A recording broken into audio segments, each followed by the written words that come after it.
새벽부터 장마전선의 영향으로 대구 경북에는 많은 비가 내리고 있습니다.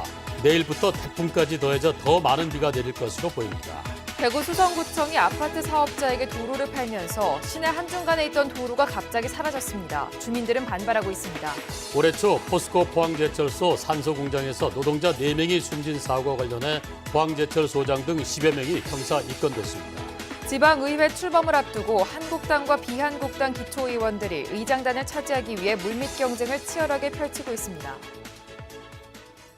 여러분 안녕히 주무셨습니까? 7월 2일 월요일 아침 대구 MBC 뉴스투데이입니다. 우리 지역 새벽부터 다시 장맛비가 시작됐는데요. 비의 양이 꽤 많을 것으로 봅니다. 네, 여기에 내일 태풍까지 영향을 미치겠습니다. 피해 없도록 주의하셔야겠습니다. 김명은 기상캐스터가 자세한 날씨 전해드립니다. 네, 7월의 첫 번째 월요일인 오늘은 장마와 태풍에 대비하셔야겠습니다. 어제 밤부터 경북 북부와 남부에는 호우특보가 발효되는 등 다시 장마전선이 활성화됐습니다. 오늘과 내일 우리 지역엔 많은 양의 비가 예상되는데요. 이틀간의 예상 강수량은 80에서 150mm로 여기에 태풍까지 오면서 비바람이 더욱 강해지겠습니다. 제7호 태풍 뿌라삐루는 오늘 제주도를 시작으로 부산을 지나 내일 독도로 나갈 것으로 전망됩니다. 다행히 내륙엔 직접적으로 영향을 끼치진 않을 것으로 보이지만 이미 장맛비로 지반이 많이 약해져 있고 여기에 태풍이 더해지면서 산사태나 침수 등 추가 피해가 일어날 수 있습니다. 안전사고에 각별히 유의하시기 바랍니다. 이번 주는 우리 지역 계속해서 장마전선에 의해 비가 내렸다 그쳤다를 반복하겠습니다. 날씨였습니다. 장마전선이 활성화되면서 대구 경북 지역도 오늘 새벽부터 많은 비가 내리기 시작했습니다. 대구에도 새벽 6시를 기해 호우주의보가 내려졌습니다. 취재기자 전화로 연결해서 자세한 상황 알아봅니다. 양관희 기자 전해주십시오. 네, 휴일인 어제 소강 상태를 보였던 대구 경북 지역에 오늘 새벽부터 장마전선이 활성화되면서 많은 비가 오고 있습니다. 대구에는 오늘 새벽 5시를 전후해 시간당 20mm 안팎의 많은 비가 오면서 새벽 6시를 기해 호우주의보가 내려졌습니다. 오늘 새벽부터 오전 7시까지 현재 강우량은 대구가 40mm를 기록하고 있습니다. 경북에는 23개 시군 가운데 김천, 구미, 성주, 칠곡, 문경, 상주 6개 시군과 경북 북동 산지에 호우주의보가 내려져 있습니다. 오늘 내린 비의 양은 봉화군 석포면이 59mm를 비롯해 영천시 화북면 46.5, 문경시 마성면 44, 칠곡 32.5, 영천 32mm를 기록하고 있습니다. 장마전선과 함께 제7호 태풍 뿌라삐룬이 북상하면서 내일 대구 경북 지역도 직접적인 영향권에 들 것으로 예상되고 있어 오늘과 내일 80에서 150mm의 많은 비가 내리고 비바람도 강해질 것으로 보입니다. 많은 비가 내리면서 지반이 약해져 산사태와 침수, 축대, 붕괴, 하천 범람 같은 비 피해가 우려되고 있습니다. 아직 대구시와 경상북도에 구체적인 비 피해가 접수된 것은 없는 것으로 나타나고 있습니다. 대구기상지청은 이번 주 내내 대구 경북 지역에 비가 내리는 날이 이어지겠다며 비 피해를 입지 않도록 대비해 줄 것을 당부하고 있습니다. MBC 뉴스 양관입니다. 대구 시내 한중간에 있던 도로가 갑자기 사라졌습니다. 행정기관이 아파트 사업자에게 도로를 아파트 터로 판 것인데요. 평생 이 도로를 써오던 주민들은 가까운 길을 돌아가야 하는 불편을 겪고 있습니다. 박재형 기자가 취재했습니다. 대구 수성구의 한 아파트 신축 현장에서 건설사 관계자들이 공사 현장 안에 있는 도로를 폐쇄하기 위해 구조물을 설치합니다. 주민들은 도로를 이용하겠다며 강하게 반발합니다.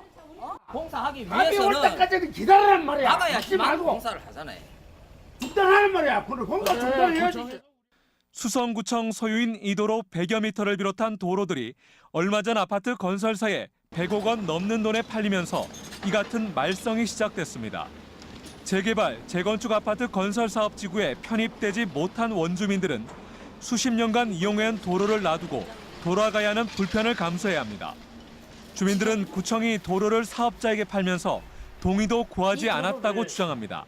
현수막과 스티커를 통해 알게 되었는데 주민을 위해 존재하는 구청이라면 공개 행정으로 주민의 의견을 당연히 수렴해야 할 것입니다. 도로를 판 수성구청은 법적인 절차를 거쳐 주민 의견을 수렴했다면서도 사업 승인 주체인 대구시의 책임을 밀었습니다. 대구시는 주민과 건설사 간의 마찰을 중재하지 못하고 있습니다. 8구역 그 경례가 이제 나왔다는 거는 당연히 이제 도로도 그 사업부지 안에 편입이 된다는 이야기인데, 그때 당시에는 아마 주민들께서는 그렇게 이제 자세하게 깊게까지는 아마 모르셨을 수도 있는데. 도로를 매각하고 사업 승인을 한 행정기관이 팔짱을 끼고 있는 사이 아파트 건설사와 주민들 간의 갈등만 커지고 있습니다. MBC 뉴스 박재영입니다. 김경영 DGB 대구냉장 내정자가 내정자 지위 사퇴 의사를 밝혔습니다. DGB 금융 측은 김경영 내정자가 지난주 금융지주 측에 내정자 지위를 스스로 내려놓겠다는 의사를 직접 전달했다고 밝혔습니다. 김 내정자의 사퇴가 결정될 경우 공석이 되는 대구냉장직은 김태호 DGB 금융지주 회장이 당분간 겸직할 것으로 알려졌습니다. 김 내정자는 경산시 금고유치와 관련된 담당 공무원 자녀 채용 비리 의혹에 연루돼 검찰 조사를 받고 최근 무혐의 처분을 받았지만 은행 내부 사퇴 여론을 감안해 도의적 책임을 지고 사퇴 의사를 밝힌 것으로 보입니다. 포스코 포항제철소 산소 공장에서 올해 초 하청 노동자 4명이 숨진 사고에 대한 원인 조사와 사법 처리 결과가 나왔습니다. 고용노동부가 포스코와 하청업체 포항제철소장을 형사 입건했고 포스코 직원 10명도 과실치사 혐의로 경찰에 줄줄이 불구속 입건됐습니다. 장미쁨 기자가 보도합니다. 지난 1월 포항제철소에서 하청 노동자 4명이 질식해 숨진 사고는 포스코 안전관리의 총체적 부실이었습니다. 고용노동부는 노동자 4명이 숨진 원인이 포스코의 뿌리 깊은 안전 부실 때문이라고 보고 포스코와 포항제철소장 등을 기소 의견으로 검찰에 송치했습니다. 경찰도 포스코 운전실과 전기실 직원 10명을 과실치사 혐의로 줄줄이 불구속 입건하는 등 포스코 초유의 사태가 벌어지고 있습니다. 이번 사고의 가장 큰 문제는 숨진 노동자들은 물론 포스코 직원 누구도 산소공장 냉각탑의 내부 구조를 제대로 알지 못하고 있었다는 겁니다. 질식 사고를 막기 위한 차단판 역시 전혀 설치되지 않았고 결국 이런 무방비 상태가 대형 사고로 이어졌습니다. 게다가 포스코는 작업 전 산소 농도 측정 등 기본적인 안전 수칙도 전혀 지키지 않은 것으로 밝혀졌습니다. 구조는 몰랐다 하더라도 계속해서 유입될 수 있는 환경이라 그랬다. 구조하고 관계없이 위험 환경이 되기 때문에 그런 조치를 또 다 하고 작업해야 되는 의무가 있거든요. 게다가 사고 직후 이루어진 특별 근로감독에서는 700여 건의 법 위반 사항이 적발돼 과태료를 무는 등 전방위적인 부실을 드러냈습니다. 부실한 안전 시스템이 사실로 확인되면서 포스코의 고질적인 안전 불감증을 지적해온 노동계의 비판도 피하기 어렵게 됐습니다. 매 주기마다 하는 작업이었는데 그런 기본적인 작업에서 사망사고 발생했다는 것은 포스코의 안전관리 시스템이 전혀 되지 않았다는 것을 반증합니다. 포스코는 안전 분야 예산을 2배로 늘리는 등 안전관리에 적극 나서겠다고 밝혔지만 효과를 볼 수 있을지는 아직 미지수입니다. MBC 뉴스 장미쁨입니다. 올해가 고려 건국 1100주년이 되는 해입니다. 경북대학교 박물관이 고려 건국의 의미와 사회, 문화를 볼 수 있는 소장유물 전시회를 열고 있습니다. 이상원 기자가 보도합니다. 불교 경전을 손으로 베껴 써서 책으로 만든 사경입니다. 고려 말기 공민왕 때 퇴직 관리가 돌아가신 어머니 극락왕생을 기원하며 해인사에 봉헌한 경전입니다. 훼손을 우려해 수장고에 보관하다 20년 만에 공개하는 것으로 보물로 지정된 문화재입니다. 경전 외에도 한자를 알기 쉽게 이렇게 발음을 표기한 것도 있고, 그다음에 그런 자기가 이런 내용으로 해서 해인사 이렇게 봉헌하게 됐다는 그 기록이 있다는 것이 이제 중요해서 보물 제270으로 지정된 문화재입니다. 천태종을 창시한 대각국사 의천 일대기를 적은 칠곡 선봉사 대각국사비 탁본과 포항 보경사 원진 국사비 탁본은 불교국가 고려를 상징하는 대표적 자료입니다. 부인사 명문이 새겨진 기와에서 고려 초조대장경을 보관하다 몽고 침입으로 불탄 것으로 알려진 부인사 기록을 볼 수 있습니다. 기와, 사경, 탑비, 금속 공예품까지 경북대 박물관이 소장한 고려 유물 자료 100여 점이 전시되고 있습니다. 기와에 새긴 문자들, 그리고 사경에 쓰여진 문자들, 그리고 동경이라든지 도장 이런 고려시대의 어떤 각종 유물에 이제 새겨진 문자가 있는 유물들을 좀 모아서 이번 전시를 하게 되었습니다. 고려 건국의 의미와 고려 사회와 문화를 살펴볼 수 있는 이번 전시회는 오는 8월 20일까지 계속됩니다. MBC 뉴스 이상원입니다. 제8대 지방의회 출범을 앞두고 자유한국당과 비한국당 경북 기초의원들이 의장단을 차지하기 위해 물밑 경쟁을 치열하게 펼치고 있습니다. 자유한국당은 의장단마저 뺏길 수 없다며 집안 단속에 나서는 모습입니다. 김건엽 기자의 보도입니다. 이번 지방선거 결과 민주당과 무소속의 약진이 두드러지면서 새 의회 구성에 한국당과 비한국당의 수싸움이 치열할 것으로 보입니다. 모두 18명으로 구성된 안동시 의회에서 한국당 의원은 10명, 비한국당은 8명입니다. 영주시 의회는 전체 14명 가운데 한국당 7명에 비한국당 7명으로 같아서 팽팽한 수싸움이 예측됩니다. 또 각각 7명인 청송과 영양군 의회는 한국당 각 4명에 비한국당 각 3명으로 한국당 의원 1명만 분열이 돼도 지금과는 다른 의장단 구성이 가능합니다. 이처럼 표 대결에서 안심할 수 없는 상황이 예상되면서 자유한국당의 움직임이 바빠지고 있습니다.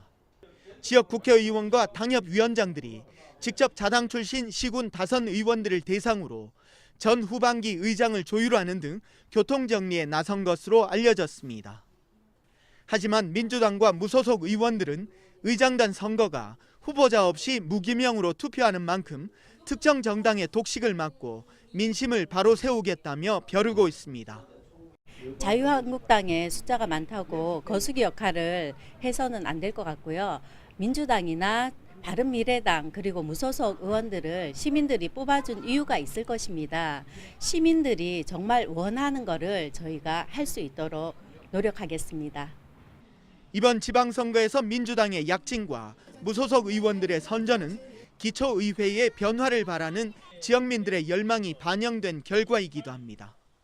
원구성과 의회 활동에 밀어붙이기식의 구태 정치가 되풀이될지 유권자들이 지켜보고 있습니다. MBC 뉴스 김건엽입니다. 제8대 대구시 의회도 오늘 원구성을 위한 임시회를 열고 개원식도 합니다. 오전 10시 제1차 본회의에서는 의장과 부의장을 선출하는데 입후보 등록이나 정견 발표 없이 재적 의원 30명의 무기명 비밀투표로 진행돼 의장 1명과 부의장 2명을 뽑습니다. 의장단 선출에 이어 오후 2시 개원식을 합니다. 내일은 상임위원장과 운영위원장을 뽑고 모레 충원탑을 잠비하는 등 본격적인 의정 활동에 들어갑니다. 정부의 보호수문 추가 개방 방침에 따라 대구 경북에 있는 보혜수문도 개방을 확대합니다.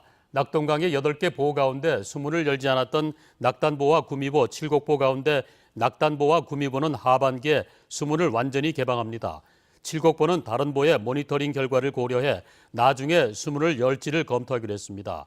4대강 사업 이전보다 양수장의 취수구를 낮춘 상주보와 강정고령보, 달성보 등은 현재 양수장 운영이 가능하도록 소폭으로 부분 개방하고 있습니다. 정부는 이들 보에 대해서도 앞으로 취수장 운영에 지장이 없는 선까지 수문 개방을 확대해 나갈 계획입니다. 대구 경북 출신 국회의원들의 국회 재석률이 가장 낮은 것으로 집계됐습니다. 법률소비자연맹이 문재인 정부 첫 해 국회 본회의 재석률을 조사한 결과 평균 66.49%로 나타났는데 경북 지역구 의원은 48.22%로 가장 낮았고 대구 지역구 의원은 57.46%로 경북 다음으로 낮았습니다. 의원 개인별로 보면 달서구 병 조원진 의원이 22.39%로 가장 낮았고 40% 미만 8명에 최경환, 박명재, 김광림, 김재원 등 5명이 포함됐습니다. 반면 85% 이상의 상위 13명에는 1명도 포함되지 않았습니다. 본회의 재석률이란 회의 시작과 속개 끝날 때를 점검해 합계한 수치를 백분율로 나타낸 겁니다. 문화체육관광부 블랙리스트 진상조사 및 제도개선위원회가 예술가를 검열한 혐의가 있는 공무원 3명을 징계하라고 대구시에 권고했습니다. 조사위원회에 따르면 대구시 공무원 3명은 지난해 대구 아트스퀘어 행사에서 사드와 세월호, 박정희를 다룬 작품을 전시에서 빼낸 과정에 개입한 것으로 드러났습니다. 그동안 대구시는 작품 검열에 관여하지 않았다고 주장했지만 조사위는 11개월 동안 관련된 사람들의 진술을 받아 사실관계를 확인했다며 공정해야 할 공무원이 의무를 다하지 않아 예술과 권리를 보호하지 않았다고 지적했습니다. 밀양요양병원 제천스포츠센터 화재 이후 실시된 국가안전대진단에서 대구 지역에서도 1000건이 넘는 미흡한 사항이 발견됐습니다. 대구시는 지난 2월 초부터 4월 초까지 실시된 점검에서 총 100건의 미흡한 사항이 발견돼 체육시설과 공영주차장 같은 시설을 보수하는 등 지금까지 600번가량은 조치를 완료했다고 밝혔습니다. 앞으로 정부 교부세 12억 원을 받아 대구 정신병원에 스프링클러를 설치하고 동부도서관의 노후 전기시설을 개선 공사할 예정입니다. 대구 경북 지역 단체장과 당선인들이 태풍의 영향으로 대부분 취임식 없이 민선 7기 임기를 시작합니다. 권영진 대구시장은 당초 오늘로 예정했던 충혼탑 참배와 정례조회를 겸한 취임식을 취소하고 재난대책회의를 열기로 했습니다. 이철우 경북도지사도 오늘 오전 10시에 예정했던 취임식을 취소하고 태풍 북상에 따른 지역 상황에 대비하기로 했습니다. 강은희 대구교육감과 임종식 경북교육감도 취임 행사를 취소하고 재난대책회의를 한 뒤 학교 안전점검에 나서기로 했습니다. 이달부터 대구 도시가스 소매 공급 비용이 평균 3.08% 낮아집니다. 대구시는 관련 부처 회의를 통해 투자비 증가와 금리 같은 인상 요인이 있었지만 도시가스 공급 설비 사용 가능 횟수를 20년에서 30년으로 확대하면서 감가상각비가 낮아져 소매 공급 비용을 낮추기로 했다고 설명했습니다. 주택용 취사난방 가구 소비자 부담액은 52세제곱미터는 170원 정도, 104세제곱미터는 340원 정도 내립니다. 국립농산물품질관리원 경북지원은 휴가철을 맞아 소비가 늘어나는 축산물 원산지 허위 표시 행위를 특별 단속합니다. 집중 단속 대상은 동해안 해수욕장 같은 관광지 주변에 있는 음식점과 축산물 수입업체로 다음 달 중순까지 특별사법경찰관 40명이 단속에 투입됩니다.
장마전선이 다시 활성화되면서 새벽부터 강한 비가 내리고 있습니다. 오늘과 내일 우리 지역엔 많은 양의 비가 예상되는데요. 이틀간의 예상 강수량은 80에서 150mm로 여기에 태풍까지 더해져 비바람이 무척 세지겠습니다. 제7호 태풍 뿌라삐루는 오늘 제주도를 시작으로 부산을 지나 내일 독도로 빠져나갈 것으로 전망됩니다. 다행히 내륙엔 직접적으로 영향을 끼치진 않겠지만 이미 많은 장맛비로 인해 지반이 약해져 있고 여기에 태풍이 더해지면서 추가적인 침수나 산사태 등 피해가 발생할 수 있습니다. 안전사고에 각별히 유의하셔야겠고요. 오늘 기온 보시면 아침에는 대구 23도, 안동 21도로 출발하고 낮에는 대구와 안동 모두 28도로 어제와 비슷하게 연일 후텁지근하겠습니다. 위성 영상 보시면 오늘은 우리 지역 장마전선의 영향을 받아 종일 흐리고 많은 양의 비가 내리겠습니다. 자세한 지역 변화십니다. 대구의 이 시각 기온 23도, 영천도 23도로 시작합니다. 낮 기온은 대구 28도, 영천 29도까지 오르겠습니다. 문경의 아침 기온 20도, 김천 21도로 출발하고요. 낮 최고 기온은 문경 26도, 김천 28도 예상됩니다. 안동의 현재 기온 21도, 봉화 19도로 어제와 비슷하게 시작합니다. 낮에는 안동 28도, 봉화 25도로 기온 보이겠습니다. 포항의 아침 기온 24도, 낮 기온 29도 예상됩니다. 바다의 물결은 강한 바람과 함께 최고 3m로 일겠습니다. 이번 주는 우리 지역 계속해서 장마 전선에 의해 비가 내렸다 그쳤다를 반복하겠습니다. 날씨였습니다. 장마와 태풍의 영향으로 많은 비가 예상됩니다. 비 피해 없도록 각별히 신경을 쓰셔야 되겠습니다. 월요일 아침 대구 MBC 뉴스투데이 모두 마칩니다. 시청해주신 여러분 고맙습니다.